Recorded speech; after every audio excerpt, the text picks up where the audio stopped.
Hey guys, it's Mana here, and we're back with some more Seduce Me, the Otome, I think is how it's said. I'm not 100% sure. I'm not fluent in Japanese, Chinese.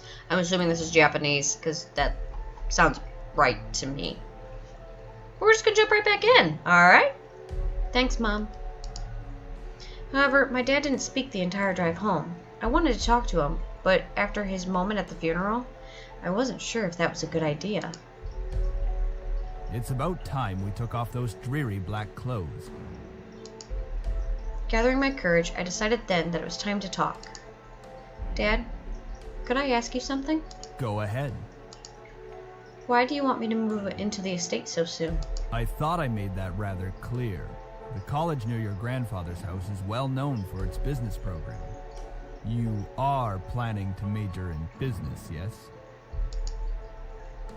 Right after you graduate from high school, you'll just live there and can easily commute to and from school. It's a perfect fit for you. But it's so sudden. You just decided so quickly right after the funeral. Don't be so sensitive. If you're like that in the real world, you'll be crushed. I'm just saying that maybe we could talk a bit more about my future. In reply, my father rubbed his temples and sighed quietly. After you graduate from college, you'll work at Anderson Family Toys. I have connections since I am part of the board of directors, so you will be guaranteed a spot. That is what we talked about before, yes? But what if... Stop mumbling! But what if I don't want to work there? Don't be silly. It's the family company, our company. I'm not just going to hand it over to some incompetent vice chairman. He came closer to me, and his face softened. Look, this is all for the best, okay? You may not know it right now, but you will appreciate it later. For some reason, when I heard him say that, something snapped at me. I wasn't exactly sure what it was, but it made me feel so angry. Do you even care that grandfather passed away? Of course I do. Well, everything seems fine and dandy to you. Things couldn't be better. Excuse me? I don't like your tone, young lady. It's like nothing even happened at all. Like you just ignored the fact that he's no longer here. Do not raise your voice at me. What did he ever do to you to deserve this? My father, his face hardened, crossed his arms, and erupted in angry laughter. Ha! You sure place him upon a pedestal. Like he's some kind of venerated god or something. It makes me sick. Is that it? Are you happy seeing grandfather dead? While everyone was grieving, you were holding yourself back from laughing in everyone's faces? Did you feel just a bit happier seeing him lie in the graveyard? A flash of rage crossed his face, and he whipped the back of his hand across my cheek. You don't know anything! Running your mouth like somehow you know everything that went on, when you're just a little girl that doesn't know how to keep her mouth shut! Well, if you told me what happened, I would know. You did not know my father. You did not know what he was capable of. Is everything all right? What happened? Nothing. I'm not hungry. I think I'll just go upstairs. Honey, wait! I quickly turned and ran up the stairs to my room, slamming the door behind me. My breath came in short pants, and for a while I just leaned against the door to my bedroom, eventually sliding down to sit against it.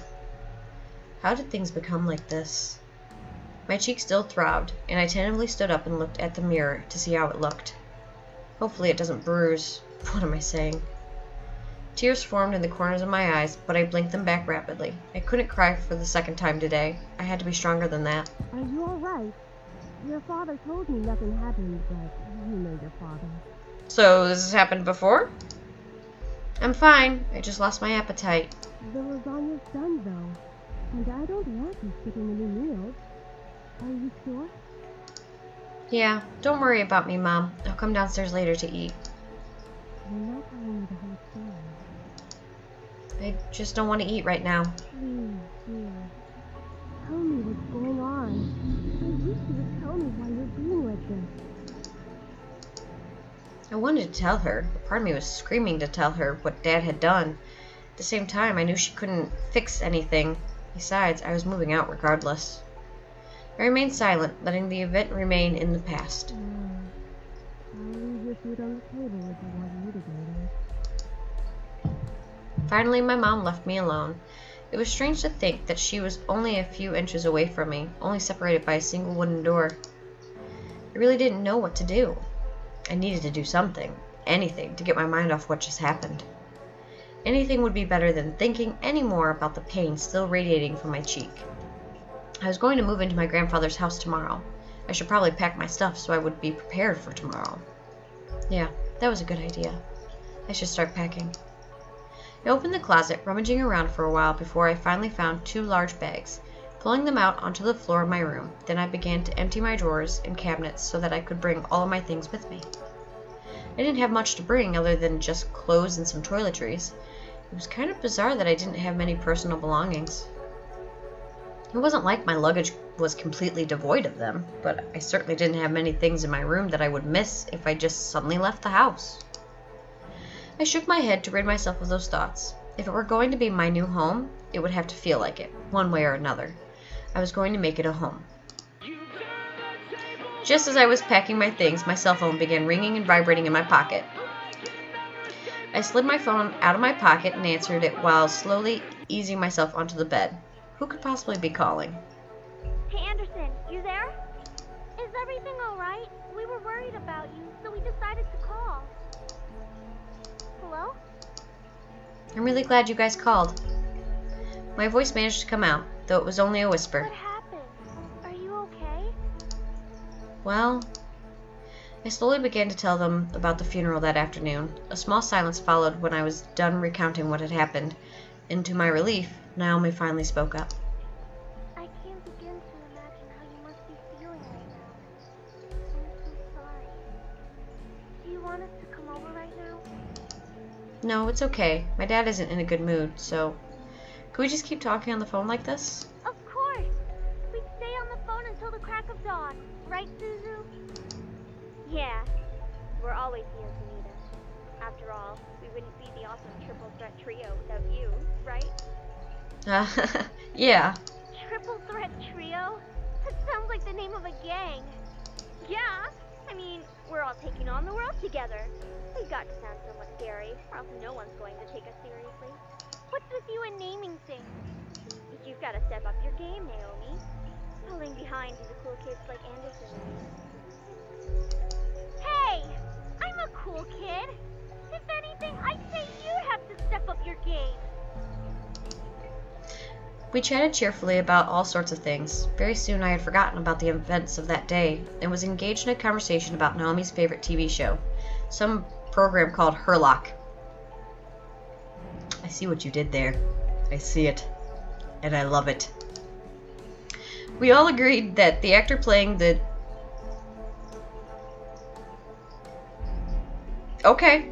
titular character certainly had a very distinctive look about him, with that long overcoat and scarf wrapped around his neck. Do you mean, Benedict Cumberbatch there? We had many disagreements about who we thought was the coolest character. Yeah, he has really high cheekbones, and his eyes are pretty. Though I'd have to say I preferred Jatson. Watson? And as a bonus, his actor is just so sassy. This is true. I looked at the clock hanging on the wall and realized how late it was. Whoa, it's already 1 a.m. Sorry for keeping you guys up so late. I think I'm gonna hit the hay tonight. See you guys at school tomorrow. I should probably shower and go to bed. I can't believe I stayed up this late just to talk to my friends. But it was really nice. Well, to the bathroom I go! I took a relaxing shower. Nothing beat hot water and the feeling of being clean. After drying off, I promptly dressed in my pajamas and crawled into bed. A nice hot shower after a long day. I'm so glad I'm finally in bed. It had been a really long day. I knew that I was wishing for something to change back in class, but I certainly wasn't expecting any of the things that happened today. And I have to go back to school tomorrow. Ugh. I curled up on my side and tightly wrapped the blankets around me. I really wasn't in the mood to be returning to school, but my dad probably would make me go just for the sake of it. It's time to go to sleep. I reached up to the lamp on my nightstand to turn off the lights. However, my mind was lost in the passing of my grandfather and the thought of inheriting something so big that it haunted my mind the entire night until the next morning.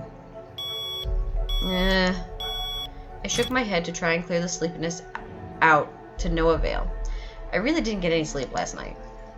It's already time to wake up. Wait, school? As soon as I realized I had to go to school, I slid out of bed and looked at the vanity mirror. That's a relief. Luckily, there was barely a bruise on my cheek.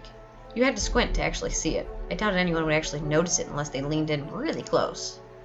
Breathing out a sigh, I got dressed, took my backpack, and caught the bus to go to school. It wasn't even hours before everyone heard the news. I was approaching school and giving condolences up for my loss. However, that wasn't what shocked my friends. Wait, so you have the whole Anderson house to yourself? Lucky as hell, man! Quit being so sensitive, Naomi. Quit being so vulgar, Suzu.